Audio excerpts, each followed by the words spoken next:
globes as big as a rich man's house. The undersides of the globes glowed a dark crimson red. Their tops shimmered blue and black. They dived and swooped like falcons before the afternoon sun. The boy marveled at the appearance of two great silver tubes. Their noise grew louder, more threatening, and he looked to his betters for guidance. "Tricks and illusions," murmured a learned craftsman. "Blood-colored crosses," said a lean candlemaker. "Like floating cannons," another remarked. "They come arrayed for battle." The boy glanced back at his thatched farmhouse, afraid he might be missed and pursued, but no one stirred. He moved closer to one of the finely dressed gentry, who had a black stiletto beard and a twisted stance. He'd never come so close to a rich man, and admired the man's clothes nearly as much as the strange objects cartwheeling above. Surely the aristocrat descended from the ancient nobility, with his crimson cloak, black vest, and puffed sleeves. A gold band hung around his neck, with a circular gem, a crooked golden spiral set in red clay. Feeling the boy's eyes, the bearded man cocked his head sideways. "Perhaps I've arranged this whole theater," he said. The boy's blue eyes widened, but a bright yellow flash made him look to the west. "One of the globes disappeared," someone shouted. 7 more pale blue orbs sprinkled the sky, darting in and out of long white clouds. The bright lights of the strange objects reflected orange in the alabaster faces of the wealthier men and women. At least 100 people had gathered. "It is a dreadful apparition," a peasant exclaimed. "It is a sign of rods and whips," moaned the candlemaker. "The last judgment is upon us." The candlemaker scurried off, yet his words confirmed the boy's secret desire, so he stayed and summoned the courage to request of the bearded man, "If you arranged it, tell me what is happening." "It is not a cavalry battle, or are you stupid?" he answered. "A skirmish between demons of warring factions?" He sniffed.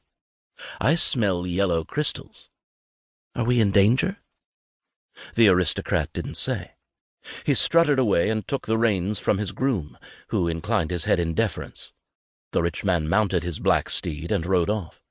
His retinue followed, and the child noted their foreign manner of dress, with knee-length heavy skirts of salmon and lemon. They too wore strange jewels. When one of the globes split into flames, 3 women wailed. It dived, silent and low, over their heads, so closely pursued by a spear-like silver tube that the remaining men cowered. The boy stood fast, and even reached up to try to touch its underbelly. The orb crashed beyond the fields of planted barley. A cloud of steam-like vapor rose from the long gash it had made in the ground. The sky flashed white, and the remaining globes were catapulted toward the sun. Fiery red, they disappeared in a burst of light that made the spectators shield their eyes. When the boy looked again, he saw the spear jump heavenward and shake the throne of earth with its thunder. Then silence, except for gusts of wind and prayers muttered in dread. The more curious, or brave, trotted down the hill and across the pastures. The young boy ran ahead of them all. On a berm of upturned dirt, he gawked at the half-buried, smoking globe. Its surface shone to him like a giant's glistening armor. He'd forgotten his beating and the blows he'd received for leaving home without permission. In the years afterward, he made charcoal drawings of the flying ships without fins that could churn away whole hillsides. At 13, he left home to learn how to read so he could study in the great libraries. But no one, not the church fathers nor the wise scholars, ever said or wrote anything that satisfied him. His scars unhealed, he died at the age of 22. The violence he'd experienced went on, wreaked on a vast multitude of children on the hour, if not every minute, throughout that troubled land, throughout that continent, overseas, on both sides of the equator, and across the whole surface of planet Earth.